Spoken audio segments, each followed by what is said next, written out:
안녕하십니까 여러분, 까만형입니다. 박스터 리뷰는 지난번에 보셨죠?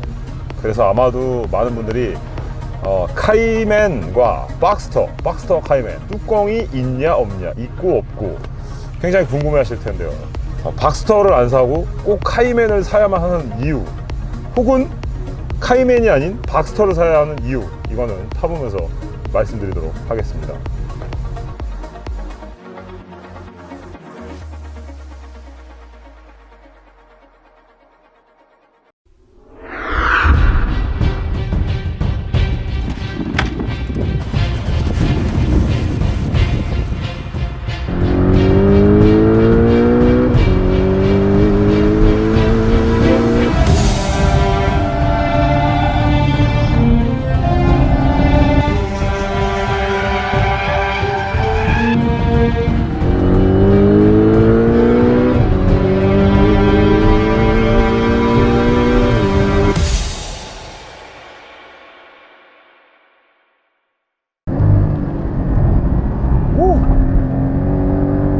뒤에가 살짝 흘렀는데 밸런스가 굉장히 빠르게 잡혔던 모습.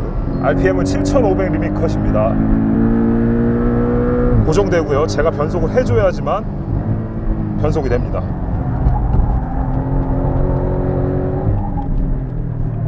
제동력 좋고요. 리어가 살살 흐릅니다. 타이어가, 차에 비해 타이어가 너무 미끄러워요.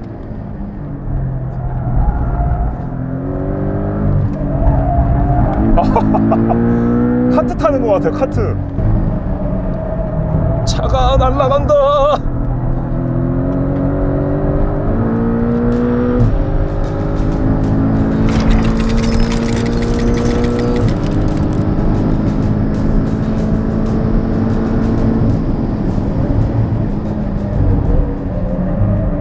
안 감겨. 타이어가 너무 미끄러워요 여러분.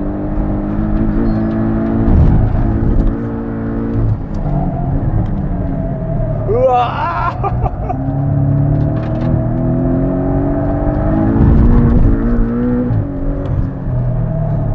타이어가, 와 진짜, 아니 이거 박스터 때랑 타이어가 너무 다른 것 같은데? 엄청나게 미끄럽습니다 여러분. 밸런스는 기가 막힌데 타이어가 받아주질 못해요. 스피드를, 진입 스피드를 굉장히 낮춰야지만 코너링을 탈 수가 있는 부분입니다.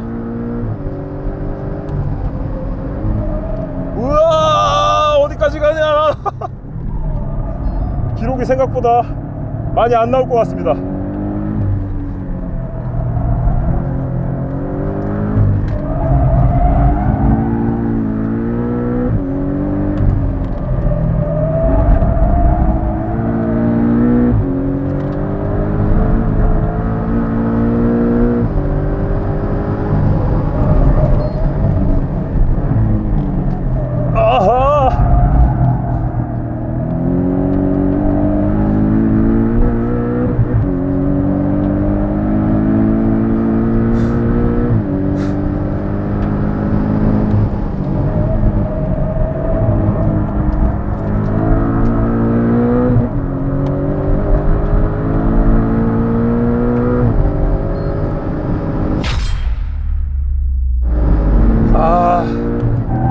박스터 대비 확실한 건 셰시 강성이 굉장히 좋습니다.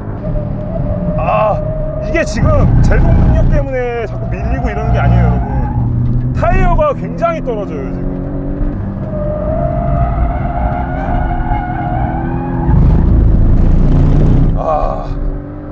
하지만 차량의 밸런스가 진짜 말도 안 돼요. 예를 들면 이렇게 날렸을 때 차가 리어 오버만 나는 게 아니라 차가 전체적으로 흐르는 느낌이 나거든요. 뒤에도 날리기는 하지만 뒤에 엔진이 실려 있으니까 어쨌든 미드십이라도 흐르는 부분은 있지만 전체적으로 타이어가 흐르는, 한쪽에서 편중되게 오버가 나거나 언더가 나거나 이러지는 않아요.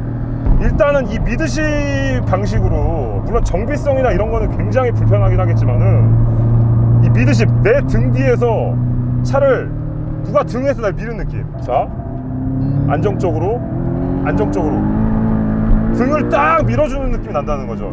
뭐 FR 방식 같은 경우는 엔진이 앞에 있으니까 오버스티어 현상이 굉장히 심하게 날 거예요. 뒤가 털리는 느낌이 나면서.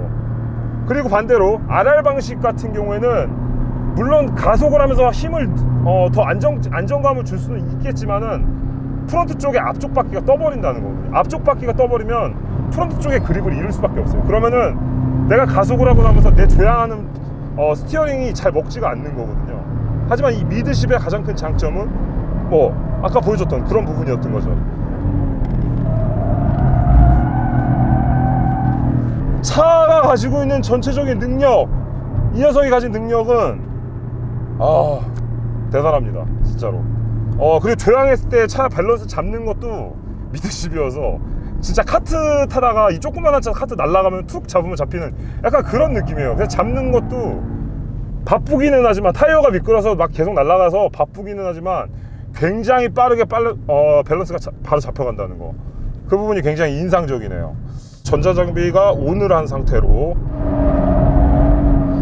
전자장비 키니까 좀 제어를 하긴 하는데 잘 잡네요. 그래도 멍청하게 잡는 게 아니라 굉장히 똑똑하게 잡습니다. 날아가는군요. 하지만 전자장비가 잡습니다. 이거 날아가는 거 날아가요. 흐릅니다. 너무 믿지 마십시오. 전자장비 흐를 수 있어요. 자, 전자장비를 제가 하나만 켰습니다. 하나만. 악셀레이터 컨트롤만 하는군요. 더 이상 돌지 못하게. 여러분들은 완전히 다 끄시는 것보다 하나만 딱 끄고 타시는 게 좋으실 것 같아요. 만약에 서킷을 타신다면. 완전 자신이 없으시면 다 켜고 타시면 좋을 것 같고요. 웬만하면 공도에서는 저는 그냥 다 켜고, 그러니까 온 상태로 타시는 거를 권장을 드릴게요. 그리고 스티어링 반응이라든지 이런 반응들은 굉장히 민첩합니다.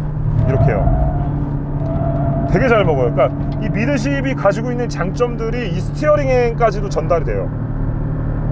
매우 빠르고 민첩한 반응을 줍니다. 그 다음에 엔진 리스폰스 같은 경우에 사실 이게 2500cc 싱글 터보잖아요. 싱글 터보인데 일단은 부스트로 보면은 1.1바 정도를 쓰는 걸로 보였어요. 1.1바로 쓰고 터빈이 좀 작은 것 같아요. 터빈이 작기 때문에 마치 내가 차를 탈 때는 터보차를 탄다는 느낌이 들진 않아요.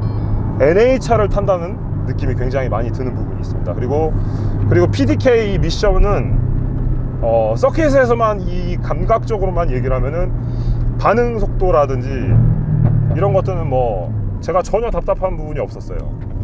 네, 이런 식으로요. 계속해서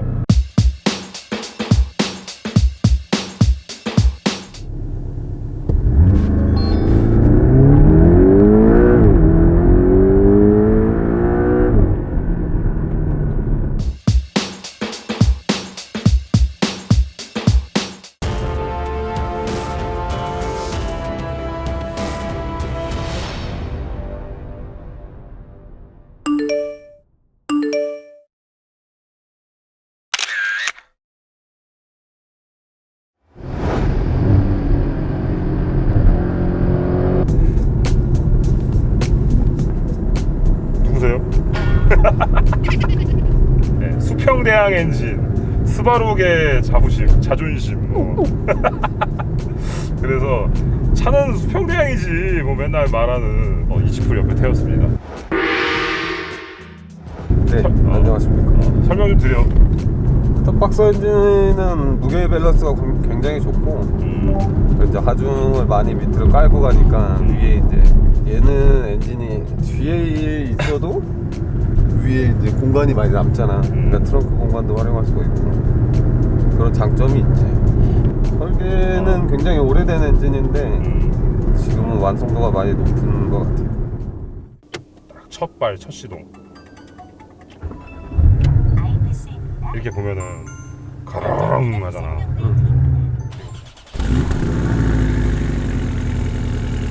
이게 배기량이 2500cc밖에 안 된단 말이야. 4기통 엔진이고. 근데 이렇게 그르렁거릴 수 있는 이유, 박스 엔진 특유의 그 고동고동하는 소리가 있어. 할리 데이비슨처럼 그런 고동 소리가 있고 그 엔진이 뒤에 있으니까 배기라인이 굉장히 짧아. 그러니까 이제 굉장히 허스키한 소리가 나고 그런 특징이 있지. 배기라인이 짧아서. FR 차 같은 경우도 예를 들면 엔진이 앞에 있는데 배기 매니폴드에서 바로 측방 배기로 뺀다거나 배기 라인을 짧게 하면은 그 차들도 나지. 그런 피스톤 소리가 난다는 거잖아. 실제로 나잖아. 시합차들 바로 빼버리면 비슷한. 그래서 일단은 배기의 이 그르렁거리는 사운드는 특히 포르쉐들이 엔진이 뒤에 있는 애들이 많으니까 여기서 일단 기본적으로 여기서 배기 사운드를 굉장히 좋게 가져갈 수 있는 건 장점 중에 하나인 거지. 좋을 수도 있고 나쁠 수도 있고. 나쁜 건 또 뭐야? 포르쉐 배기 사운드는 호불호가 되게 많아. 이 그르렁거리는 거를 싫어하는 사람들. 그르렁거리니까 허스키처럼 이렇게 쫙 깔리는 이 배기음은 되게 터프하고 멋있다 이러는 사람이 있고 V6나 V8 하이 RPM 소리를 좋아하는 사람들은 그런 소리가 안 나니까 이제 배기 소리 개쓰레기라고 이 소리를. 그래서 그걸 싫어하는 사람들은 되게 싫어해. 좋아하는 사람들은 좋아하고. 내가 이렇게 딱 했을 때 순간적으로 가속을 딱 치고 나왔을 때 이 미드십 방식으로 트랙션이 걸려서 스베르가 없이 뒤에서 등을 딱 밀어주는 느낌이다. 한번 느껴봐봐. 같이 느껴볼게요.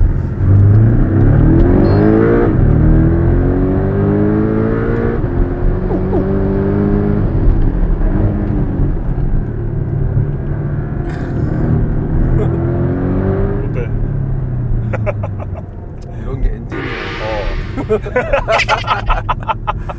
이게 예를 들어가지고 수평대항이 아니라 세로로 그냥 우리가 서 있는 거기에 미드십이었으면 이런 느낌이 안 났을 것 같아. 안 나고 불안정해. 그러니까 코너 중에서 아까 전에 변속을 했잖아. 당겼을 때 이제 수직 엔진들은 엔진이 변속되면서 친단 말이야. 이게 그치?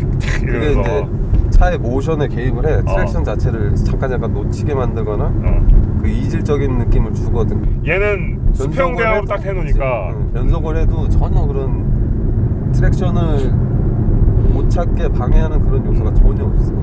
그래서 이런 게 이제 엔진이라는 거야. 그리고 나는 이제 근데 사실은 수평대항 엔진이다 보니까 그 오일이 옛날부터 좀 약간 고질병식으로 스크래치, 실린더에 스크래치가 좀 난다는 그런 설들이 많았잖아. 사실은 문제점도 설도 있었고 검증된 사실이었고 그 진짜 일이 그러니까 10만 전에 오버홀을 해야 된다라는 게 정설로 남아 있었어. 박스 엔진. 특히나 이제 위쪽은 오일 공급이 안 되기 때문에 그것 때문에 이제 웨스텀프인데 드라이썸프처럼 개조를 많이 했었고 911들은 이제 다 썸프 방식을 택하고 근데 얘는 이제 4기통이고 글쎄 근데 요즘은 문제가 없어. 그러니까 요새 문제가 없다며. 유튜브를 내가 찾아봐도 그러니까 이런 영상 같은 거 찾아보면 10만 킬로 돼서 그 오버를 하는 동영상이 있어. 근데 그 사람이 엔진을 깠는데 그냥 다시 조립해. 졸라 깨끗하구나 그냥. 졸라 깨끗하게. 굳이 뭘 갈 필요가 없는 거지. 그럼 결국은 수평대항 엔진에 그거를 할 수 있었던 이유는 네가 지난번에 얘기해줬던 무슨 코팅 관련 기술? 코팅 기술이랑 이제 윤활유가 지금 박스 엔진이 굉장히 오래됐는데 계속 그 시스템을 유지하잖아요. 근데 지금 윤활유 기술이 엄청 비약적으로 상승했어. 예전에 우리가 알던 그런 엔진 오일 퀄리티가 아니라고. 지금 시대는 엄청 높아. 그리고 포르쉐 같은 경우는 자기네 박스 엔진을 커버 칠 수 있는 엔진 오일 규격을 따로 갖고 있어. 그러니까 포르쉐 승인을 따로 갖고 있거든. 그러니까 그런 승인들을 자체적으로 만들고 자체적으로 그 자기네 오일 퀄리티를 자동차를 만드는 회사에서 만든 거지. 그럼 그 얘기는 엔진 오일 포르쉐에서 나오는 오일만 써야 된다는 거야? 아니면은 뭐 포르쉐 승인이 있는 걸 쓰는 게 좋은 거지. 포르쉐는 대표적으로 이제 C30이랑 A40 승인이 있는데 그거 두 개가 받기가 좀 힘들대. 그래서 이제 윤활유 업체에서도 그 승인이 들어간 오일은 조금 비싸. 이게 지금 노말 모드거든? 탈만하지? 그냥 승차감 편하지 않아? 시트 포지션도 이게 차가 좀 작아서 사람들이 꽤 고민하는 사람들이 많은데 이 차주분이 키가 188이래. 근데 본인도 타는데 불편한 게 없대. 근데 사실 나도 불편한 게 없거든 지금. 그럴 수뿐이 없는 게 앞쪽에 엔진이 없잖아. 그러니까 앞쪽 공간을 충분히 활용할 수가 있거든. 웬만한 C클래스, E클래스보다 나을걸? 앞열만 놔두고 봤을 때는 그치? 그치. 스포츠 플러스 놓으면 이제 배기까지 바뀌어. 근데 뭐 완전히 배기가 엄청 커지진 않는데 그래서 사운드가 좀 바뀌거든.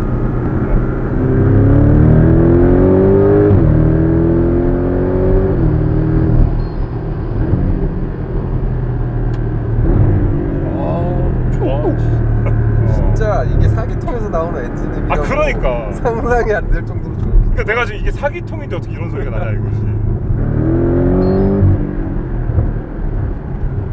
내가 제일 마음에 드는 거는 터보차인데 이런 리스폰스가 악셀레이터 리스폰스가 내가 지금 터보가 아니라 NHR 타는 듯한 이 느낌이 나니까 아 지금 스포츠 플러스를 놨는데 스포츠 플러스를 놔도 사실 너 아주 딱딱하지는 않지 지금. 그리고 이 미드십인데 치고 앞쪽이 사실은 프론트 그립이 좀 떨어져야 되는데 이 배분을 되게 잘 맞췄고 앞쪽 스티어링도 잘 먹는다는 거야. 되게 빠르게 민첩하게.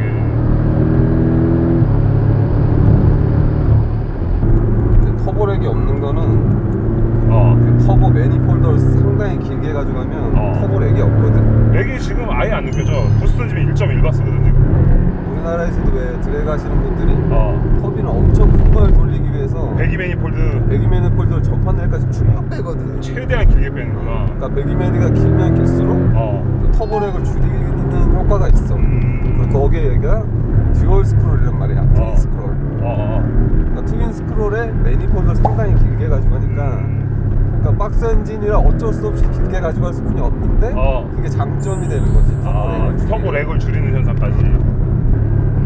야, 지금 이게 타이어가 지난번 박스터에 넣었던 게 파일럿 4S거든? 근데 얘는 좀 떨어지는 거야 지금 사실. 이 피제로야. 일반 그냥 우리 고급 타이어 같은 거에 넣는데 그래도 일반 도로에서 이게 그립이 엄청나게 좋게 느껴지는 거지. 물론 아까 서킷 들어가니까 차가 막 날아다니는 거야. 그러니까 이 차가 가지고 있는 능력 대비 너무 많이 심할 정도로 떨어지더라고. 근데 일반 도로에서는 차가 성능이 워낙 좋으니까 타이어 거를 그냥 받아주는 거지 지금. 이게 지금 메탈 브레이크 세라믹은 아니지만은 그래도 아까 서킷에서 타보니까 괜찮더라고.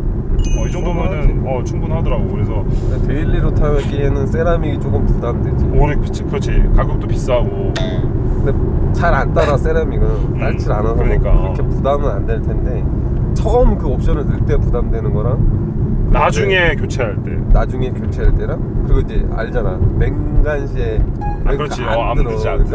그 열 좀 받쳐줘야지. 그 출퇴근하면서 그거 막 그거 열 받칠 수는 없으니까 그런 게 조금 단점.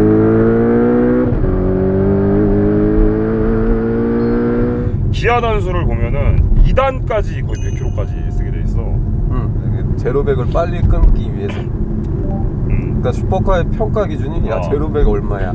제로백이 몇 나와? 몇 초 나와? 엄청 따지잖아. 그래서 이제 페라리 람보 같은 경우는 1단으로 110km, 120km까지 나가. 아무리 변속을 빠르게 해도 최소 0. 몇 초라도 걸리는데 그치. 제로백의 그 0. 몇 초까지도 빼기 위해서 한 단으로 그냥 딱 치고 나갔을 때 그거로 제로백 그냥 끝낸다는 얘기잖아. 그렇지. 제로백 딱 찍었는데 4초야. 3.9초래. 이게 뭔가 느낌 완전 다르잖아. 3초 때와 4초 때는 다른 거지. 그러니까 그 변속을 아무리 빨리 하더라도 0.4초의 기계적인 딜레이가 걸려. 어쩔 수 없이 0.000 몇 초라도 걸린다는 거지. 그렇지. 완전 클러치를 뗐다 붙이는 방식이기 때문에 아무리 그 뭐 1000분의 1초 단위로 컨트롤 한다고 해도 하드웨어가 움직일 수 있는 최소한의 시간은 0.4초 정도 필요해. 그러니까 그 0.4초가 제로백에서 빠진다고 보면 돼. 그렇지. 자, 기름 좀 넣고 가겠습니다. 자, 여러분 지금 주유하러 왔는데 엔드에서 풀 넣었는데 95,000원 들어갔고요. 55.949리터가 들어갔습니다. 이런 거 알고 계시면 좋을 것 같아요. 가격만 물론 포르쉐가 좋은 건 알겠는데 가격만 조금 좀 이름값 조금 빼고 적당히 해야지. 10만원 좀 맨날 보면 뭐 옵션 하나에 막 차값이 하나 왔다 갔다 하니까 맞아. 너무 심해.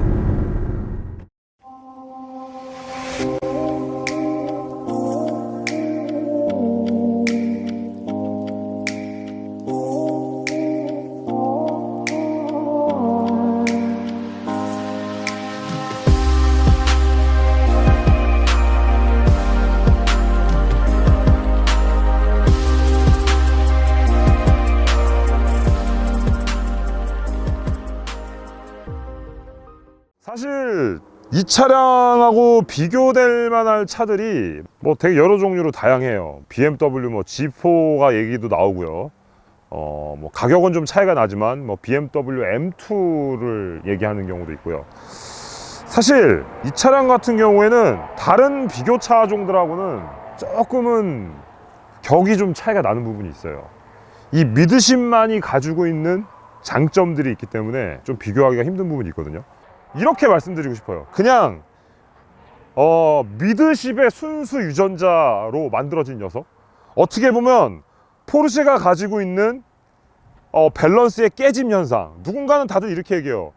에이, 포르쉐인데 무슨 뭐 밸런스가 뭐가 중요하냐. 맞는 말이기도 해요. 왜냐면 포르쉐는 메커니즘적으로 정말 환상적이거든요. 내구성도 좋고 고장도 안 나고 다 좋은데, 그 큰 911에서 가지고 있는 RR 방식의 그거를 고집을 했었는데 그거를 약간 버리면서 이 미드십 차를 만들었단 말이죠. 근데 실제로 레이스를 하면서 단지 이 녀석이 출력만 좀 떨어질 뿐이지 코너링에서 이 형들을 그냥 원펀치를 원펀치 쓰리강냉이를 낼 수 있는 그 정도의 밸런스를 보여준단 말이죠. 그래서 사실은 911 같은 경우도 지금 조금씩 몇 센치씩 안으로 엔진을 밀어넣고 있다는 소식들이 좀 들리기도 하거든요. 저처럼 달리기를 좋아하는 사람들한테는 포르쉐와 박스터를 얘기했을 때는 저는 무조건 이걸 선택하라고 얘기를 하고 싶어요. 박스터 그리고 카이맨, 여기서 비교를 하는 게 차라리 맞을 것 같아요. 저는 개인적으로 박스터보다는 이런 쿠페형 포르쉐만의 가지고 있는 이 라인이 있잖아요.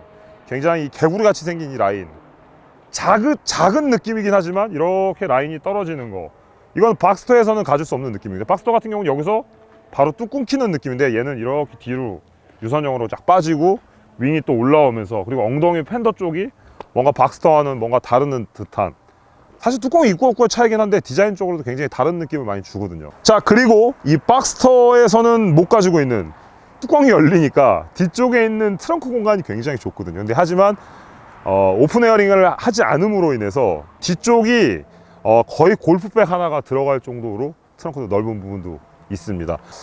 그리고 굉장히 궁금해 하시는 부분이 이걸 것 같아요. 포르쉐 박스터와 카이맨 도대체 강성이 얼마나 차이가 날 것 같아? 자, 간단해요. 자, 이게 뚜껑이 이렇게 열려 있으면 박스터입니다. 예. 이 박스터를 이런 식으로 이렇게 지금 보면은 이렇게 움직이는 게 이렇게 보여지실 거예요. 반대로 한 번 더, 이번에는 박스를 접은 상태로, 자 바로 보이시죠? 자, 간단한 원리예요. 포르쉐 박스터와 카이맨의 차이는 이 박스로 판단을 하시면 되고요. 지난번에 박스터 같은 경우도 사실 강성이 많이 올라온 건 사실이에요. 이 얘기를 생각해 보시면 돼요. 이 박스터와 카이맨의 무게가 거의 같습니다. 그 얘기는 뭐냐면, 이렇게 뚜껑이 열렸을 때 강성이 떨어질 거를 대신해서 차체 강성을 카이맨보다 조금 더 강하게 한 거는 사실이에요. 왜? 위쪽에서 힘을 못 받을 걸 아래쪽에서 보강을 할 수 있게끔 만들어 놨거든요. 하지만 카이맨은 무게를 줄이면서 전체적인 틀을 만드는 거죠. 그래서 완전히 막 엄청나게 차이가 느껴질 정도는 아니지만, 그래도 차를 주행을 해보면은 확실하게 달리기 성능이나 코너링을 했을 때 카이맨이 훨씬 더 강성이 나오는구나, 그리고 뭔가 내가 더 달리기 차를 타는 듯한 느낌이 납니다. 그러니까 이렇게 보시면 될 것 같아요. 오픈 에어링만 포기하고 여러 가지로 장점이 더 많아요. 달리기, 일반 도로, 데일리, 저는 굳이 오픈 에어링을 저는 그렇게 썩 좋아하는 편이 아니에요. 저는 카이맨을 선택할 것 같아요. 드라이빙에, 운전에 좀 더 자신 있으신 분들에게는 카이맨을 권하고요. 그냥 나는 드라이빙은 그냥 어느 정도만 차가 좀 받아주면 되고, 간혹 여자친구와 오픈 에어링을 즐기고 난 이게 더 편하다, 그런 분들은 박스터로 가시면 될 것 같아요. 성능의 차이는 미비합니다. 하지만 드라이빙을 끝판왕까지 갔을 때는 카이맨을 선택하시는 게 맞을 것 같습니다. 그리고 조금 아쉬운 거는, 매우 아쉬운 거는 이 지금 꽂혀 있는 타이어가 피제로가 꽂혀 있어요. 달리기에 집중을 하시는 분들은 꼭 PS4S 버전을 꼭 하시기 바라고요. 그냥 뭐 적당하게 와인딩만 즐기면 된다, 서킷 안 온다, 그런 분들한테는 이 피제로도 나쁘진 않습니다. 일반 도로의 이 카이맨의 성능 얘기는 사실 그렇게 많이 나진 않은데, 이게 조금 더 궁금하신 분들은 제가 지난번에 했던 718 박스터 리뷰를 참고해 주시면 좋을 것 같습니다. 자, 저는 오늘 리뷰 이렇게 마치도록 하겠습니다. 시청해주셔서 감사합니다. 좋아요, 구독, 알림 설정 부탁드립니다.